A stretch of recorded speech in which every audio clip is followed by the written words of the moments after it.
c'est nos équipes. On parle de campagne, tu m'as dit que tu leur donnes Dom Pérignon qui s'oublie. Mais je pense que c'est ça, on va y aller quand même. En fait, ce qu'ils disent. Tu m'entends? Oui, comme ça. Parce qu'il y a beaucoup de bruit autour. Voilà. Comme ça? Ok, sounds good, sounds good. Check, check, 1, 2. Ce qu'il faudrait, c'est un prompteur. Un prompteur, ce serait parfait. Je vais commander, là, j'ai trouvé des lunettes, un peu des verres augmentés. Et en fait, tu prépares ton texte et tu enlèves les lunettes. Et comme ça, tu peux être sans papier et tu as toujours ton filet de sécurité. Welcome, Claude.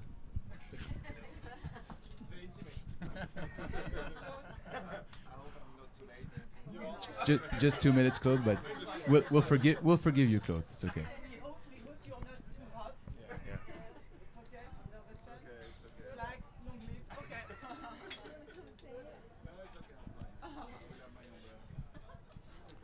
Yeah, for those that need, there is umbrellas. I think we have sunblock somewhere on the boat.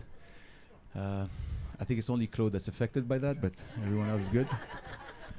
Okay, wonderful. Well, thank you. So I think we can maybe get started. We're right on time. Good. Are we good? I'm not sure. Yeah? Okay, wonderful. Well, thank you so much for joining us today on this beautiful, sunny and warm day at Cannes.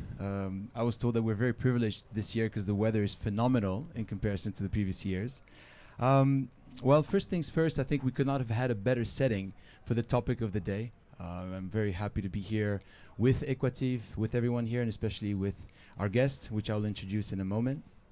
But of course, today we are here to discuss a very important topic to us, and a fireside chat, which we called From Legacy to Leading Edge, Tech's Role in Luxury Brands Evolution. Now, if you know anything about luxury, you would know that they've always been about timelessness.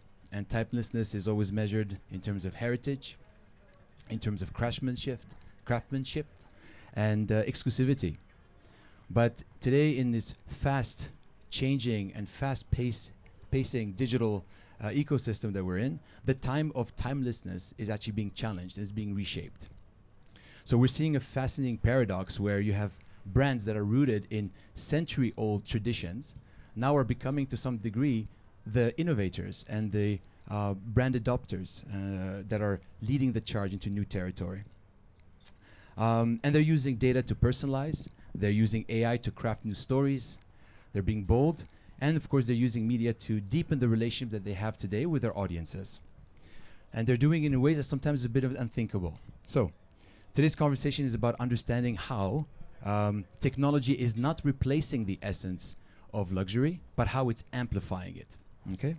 So to do so, I want to introduce you to someone today, someone who's actually I've known for many years now and had the privilege to work with across markets such as Japan and so on. And he's actually leading the digital innovation from within one of these iconic global brands. Our guest today is Mathieu Conner. Welcome to the panel. Thank you. So Mathieu is head of digital at Moe Hennessy Diageo in Japan. Let me just correct you quickly. Head of media. Head of media. I'm also managing offline. You're correct. So also TV, theater, newspaper, magazine. It's very important because it's part of the ecosystem and we want everything to work together. And definitely today we'll focus on digital, but we don't have to forget, especially in luxury, the traditional channel remain very important. So thank you. It's kind of important to me. Thank you, absolutely. Sorry about that. But you have been very much involved in your career, which is over a decade long in the industry, and you have traveled from Europe to Asia. You have worked across multiple different industries where you have represented brands that were in the FMCG space, B2B, and now also the luxury space. And you've always been very fond of digital innovation, and you've been a big proponent. And this is something that I have always admired in you, where you always wanted to bring digital innovation into the space and amplifying the positive effects that it could have for the brand that you are representing and supporting.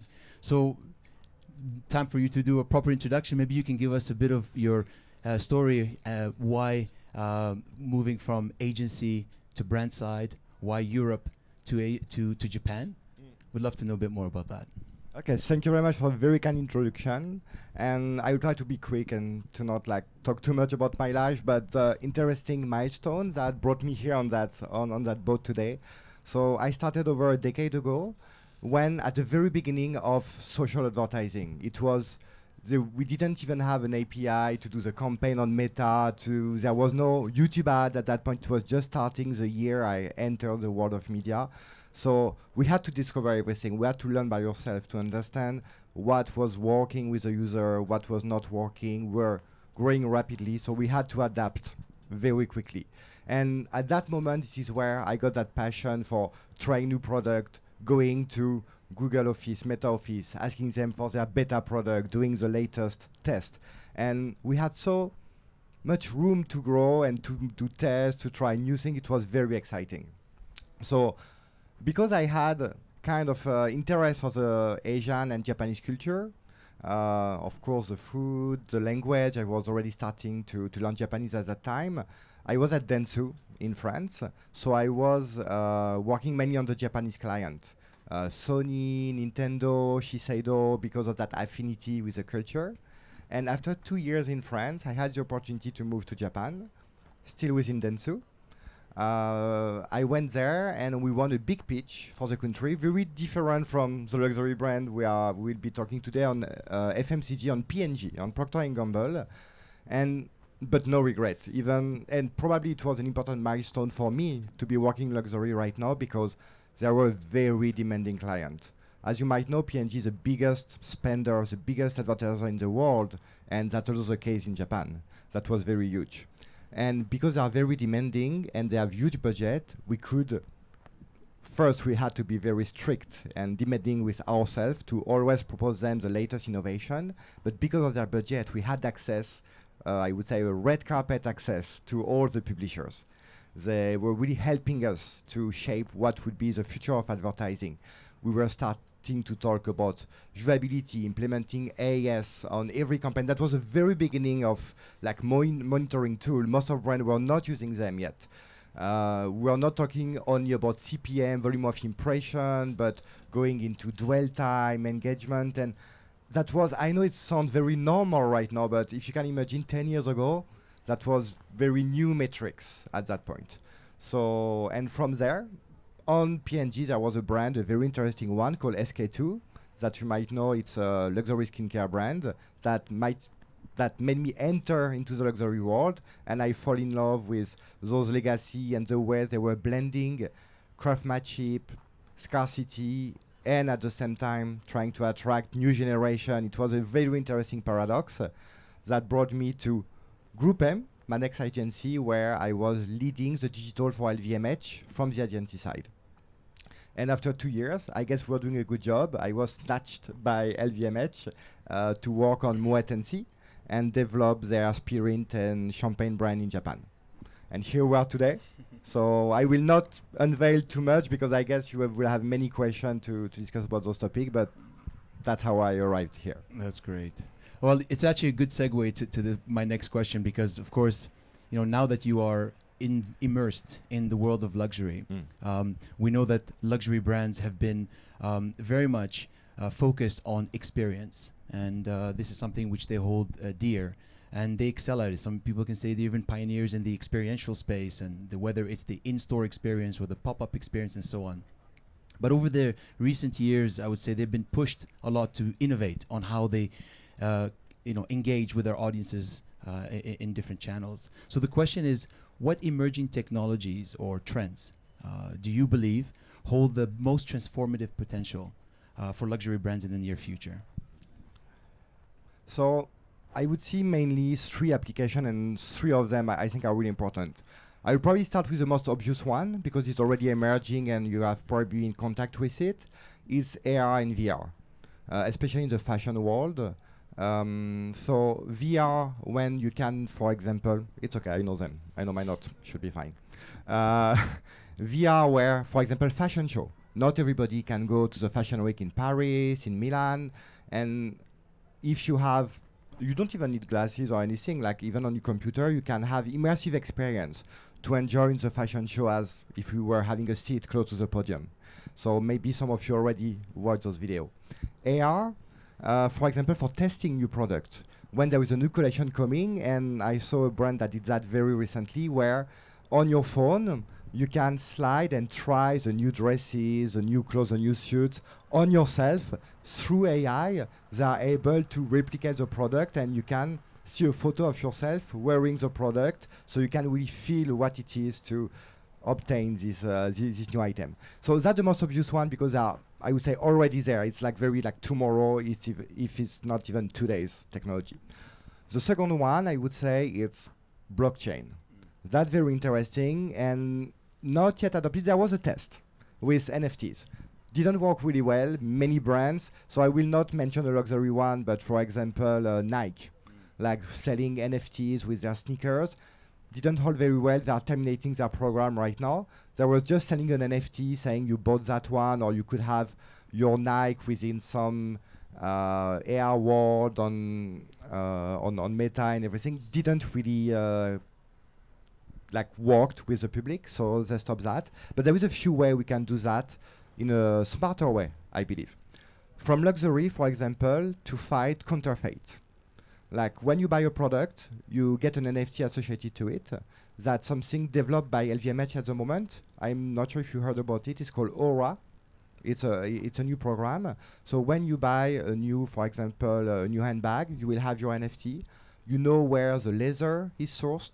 You know who is the craftsman that was behind that piece.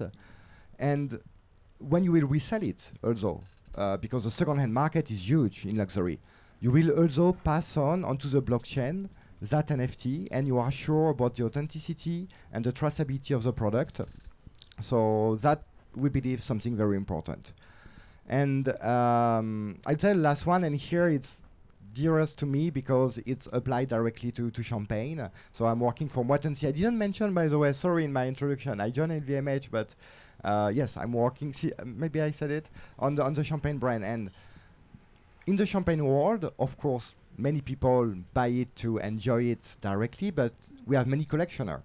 They buy the bottle to open them in 20 years, or even as an investment, because they believe that special vintage hold a value.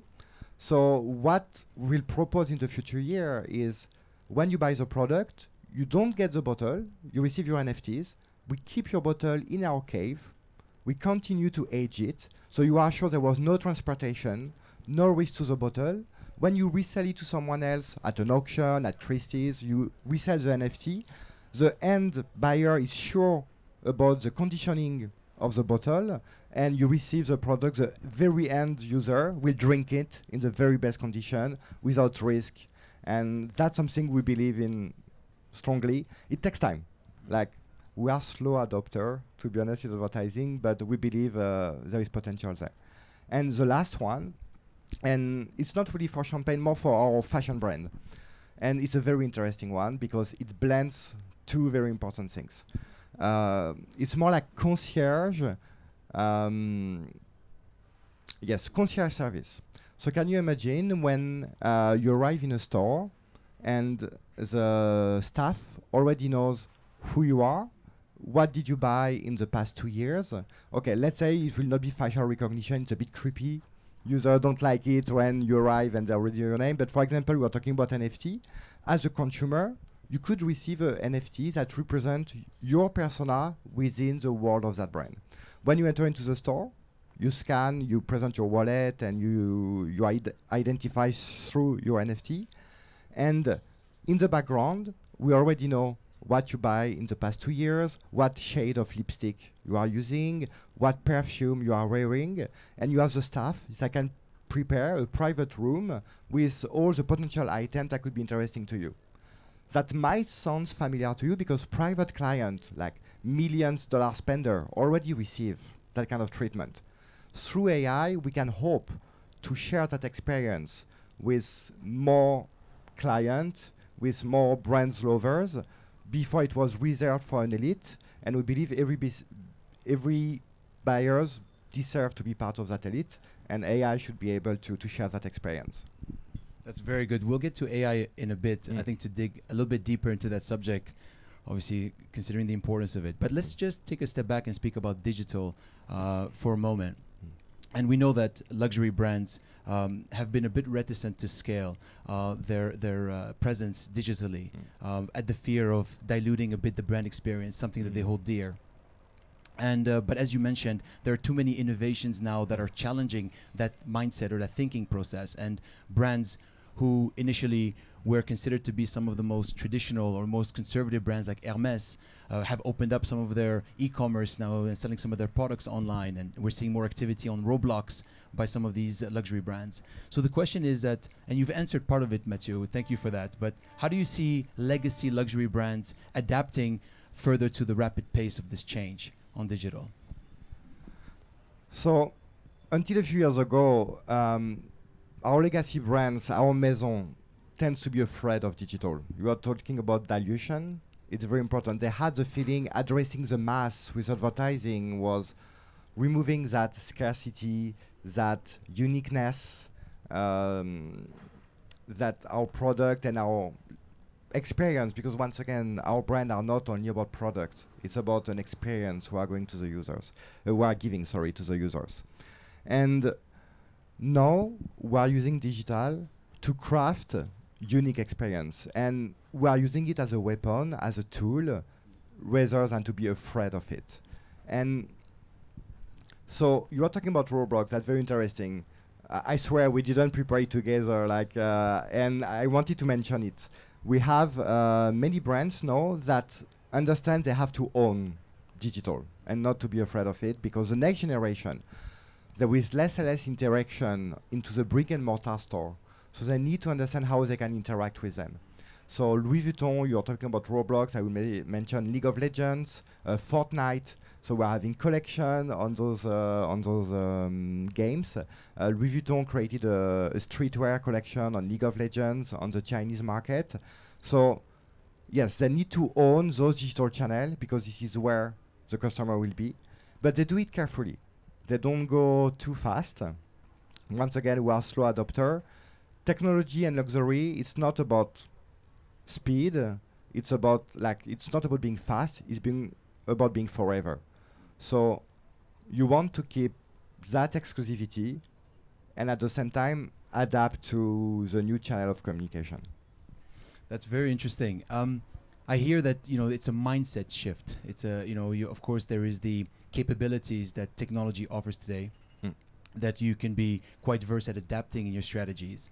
But I think what you're referring to right now, and something that you emulate very well in the things you do on a day-to-day basis, is that you have taken this leap forward, where you now believe in the capabilities of that.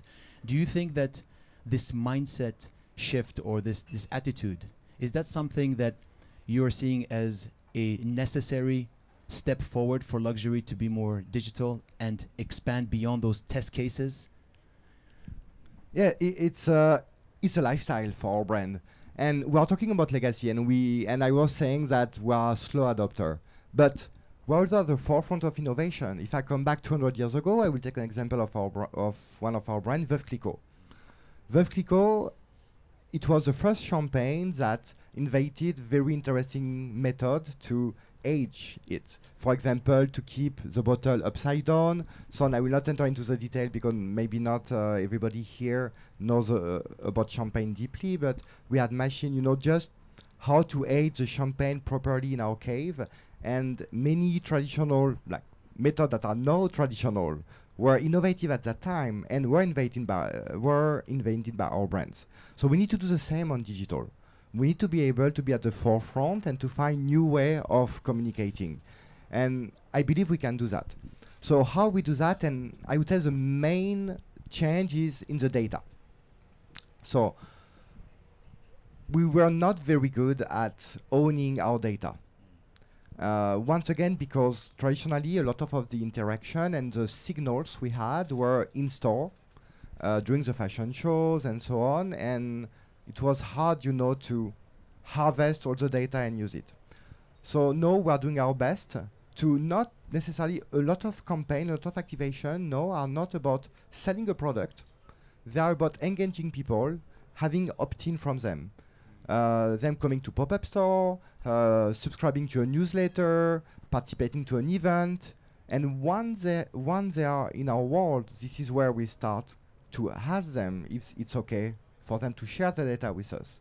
And from there, we're able to share a customized experience, unique crafted experience for them. When we start to know them, then we can use those technology, we can use digital to have a more one-to-one discussion with them. It's interesting that you mentioned knowing your clients and crafting a strategy around that. Of course, we are on the Equativ boat, and curation is a word that resonates very much with us. And in a world of infinite choices, of course, curation as a strategy can be considered a superpower by some brands at some point. But the question that I always wonder is that when you're curating your environment, how do you, well, actually the question, let me rephrase it differently. So how has the concept of curation evolved for you? Because I know that curation could be interpreted in different ways. Yes. And what role does it play today in allowing luxury brands to maintain their brand identity or personality as you scale digitally? Understood. Let me think how to approach that. Okay, so I think we shift from right product to the right person to right emotion, right tone, right moment. And we are curating not only the place, but how we talk.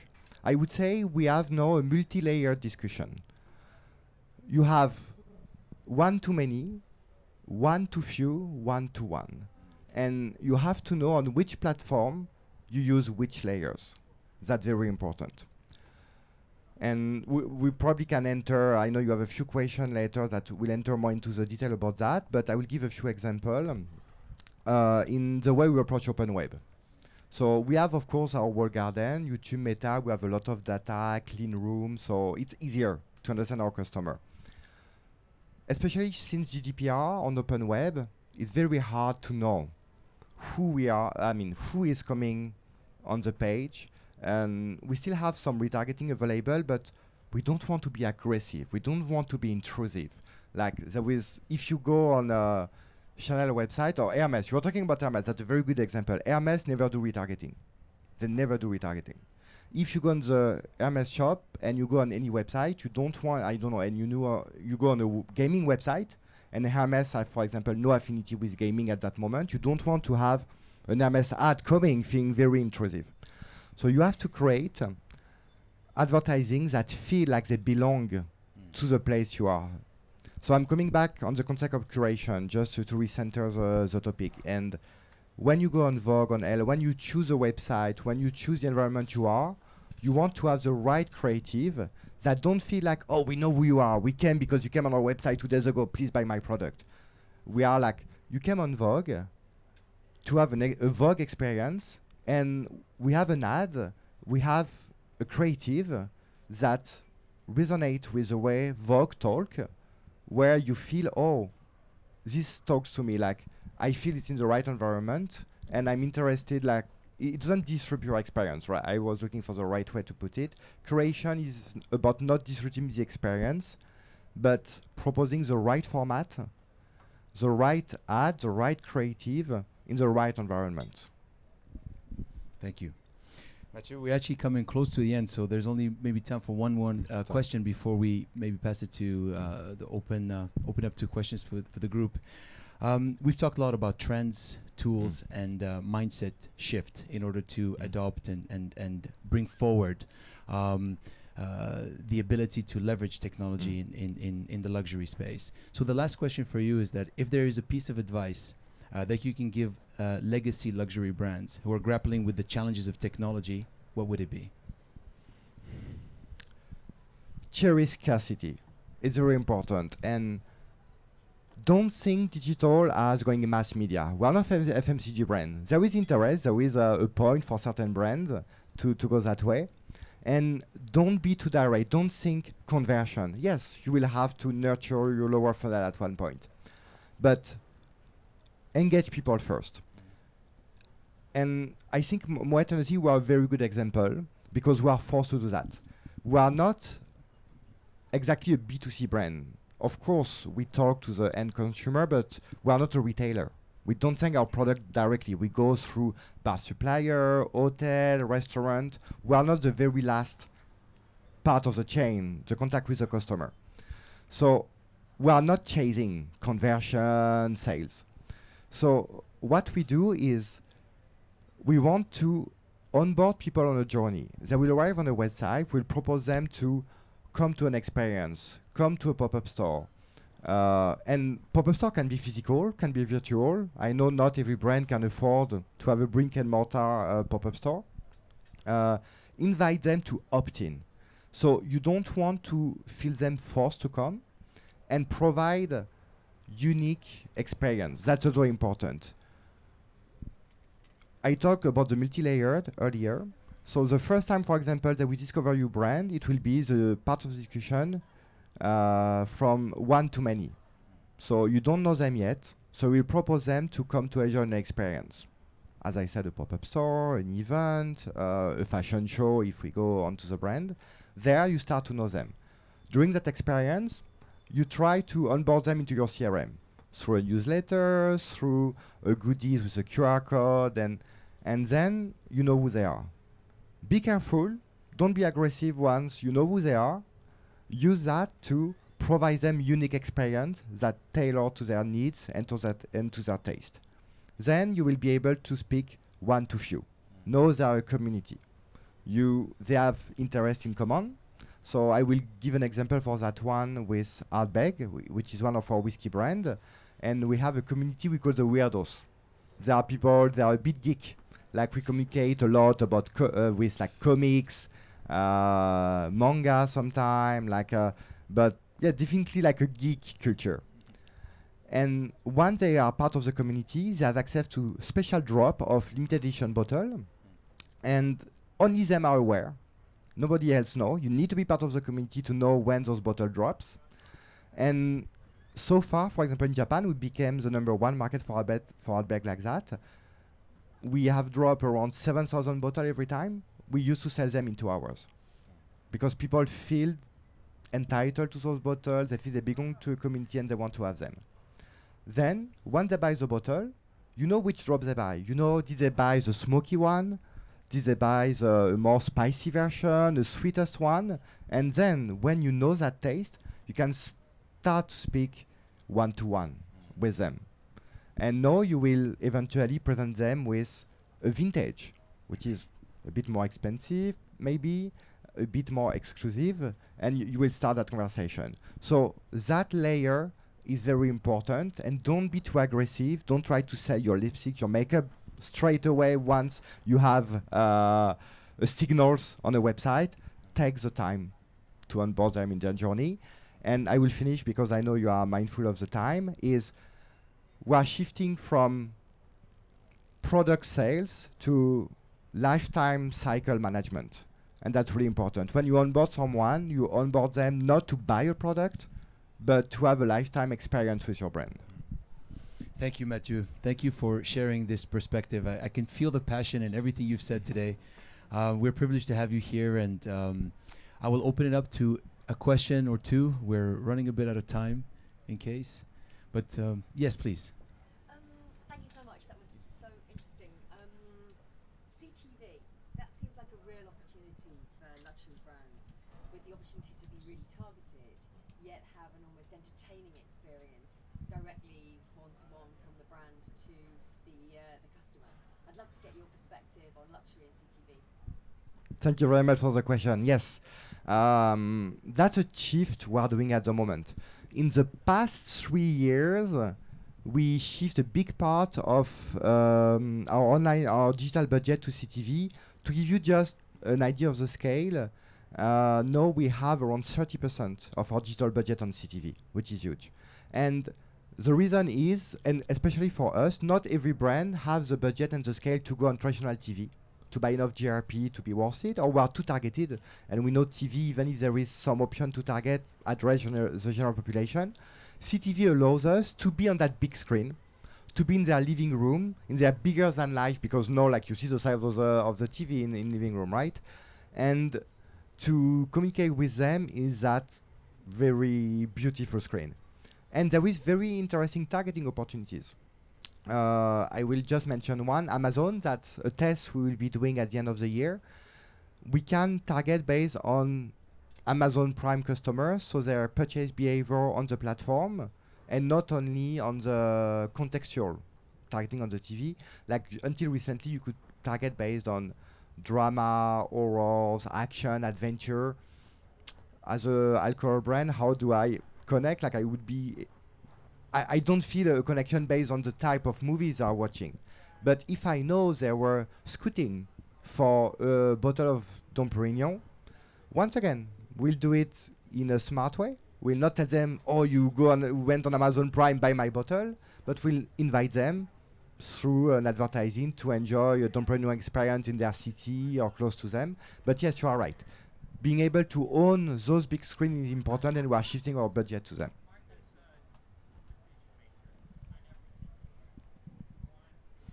Yes.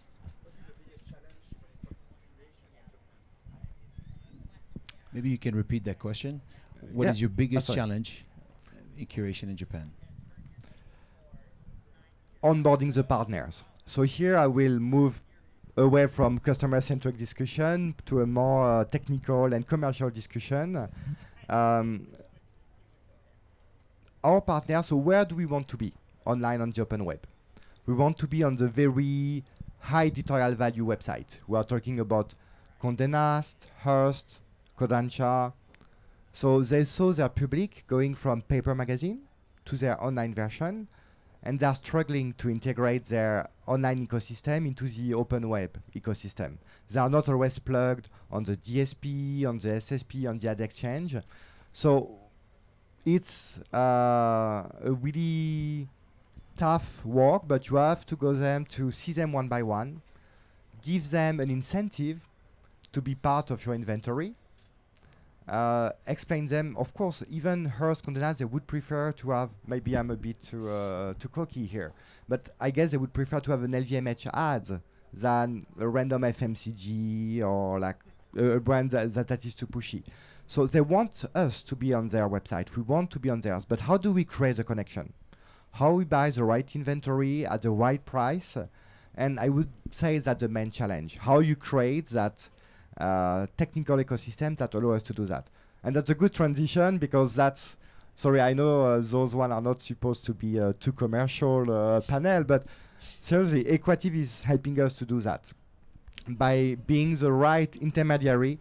No, I mean, I'm trying to do that for 9 years in Japan, to be honest. Like, I started with P&G and it was so hard to find the right partner. Open web is a minefield. Like, there is so much intermediaries, people taking crazy margin, and you realize at the end you are paying a very high CPM because the vendor told you, oh, you'll be on Elle, you'll be on Vogue, on GQ. So, of course, you will have to pay a 30 euros, 40 euros CPM. And when I go to discuss with the partners, they are getting 5. And you pay 40. So it's hard to get the inventory because they don't feel valued, so they don't want to send us their impressions, their avails.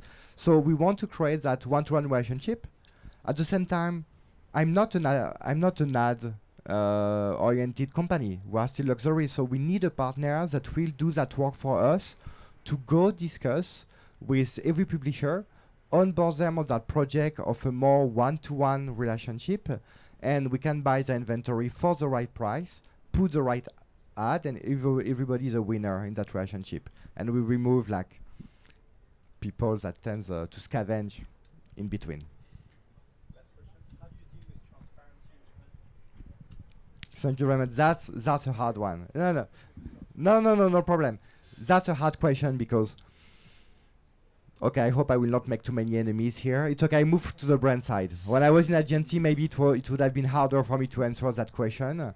Now that I'm on the brand side, Japan is an issue with transparency, to be honest. That comes from the fact Japan is we don't have many big agencies in Japan. We have 2 main agencies, Dentsu and Akuodo, that both of them, they have like 75% of the market. And it's in their interest to keep it not very transparent because it's easier, they can negotiate better pricing, better margin for them. And as a client, we want to be sure, once again, the right people are rewarded. The right people, I'm talking about the publisher and the advertiser. Definitely, Dentsu have a lot of value. They have a lot of connections. They have a very high quality of service for us, and there also can be a bridge between us in the with the publisher. But we want to be sure the value chain is properly distributed, and we need transparency. We need to know where our money is going, how money is working, so we are invested in the smart way. Thank you. I think we'll end it here. Thank you very much for coming to see us today. Mathieu, thank you so much for sharing your thoughts. Please join me in thanking Mathieu for his great Thank you very much. Really appreciate it. Thank you for having me this week on your boat. Wonderful. Enjoy the rest of Cannes. Thank you.